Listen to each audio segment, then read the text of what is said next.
বৃহস্পতিবার সাত সকালে ঠিকা শ্রমিকের মৃতদেহ উদ্ধারকে ঘিরে চাঞ্চল্য দুর্গাপুরে। মৃতের নাম পার্থ বাউরি। বছর ৩২-এর পার্থর নিথর দেহ অঙ্গদপুর তেঁতুলতলা সংলগ্ন ফিডার ক্যানেল থেকে উদ্ধার করে কোকোভেন থানার পুলিশ। বাড়ি কোথায়? এখন পর্যন্ত কি শুনলেন যে কিভাবে মারা গেছে? মারা যাওয়ার কারণ কিছু বুঝলেন? আপনারা পুলিশে জানিয়েছেন তো?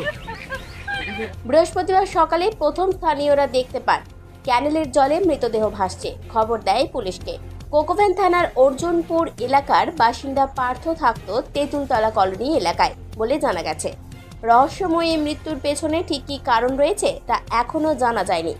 ময়না তদন্তের পরই মৃত্যুর প্রকৃত কারণ জানা যাবে বলে জানিয়েছেন পুলিশ। দুর্গাপুর থেকে অনুরাধা সেনগুপ্তের রিপোর্ট, খাঁটি খবর।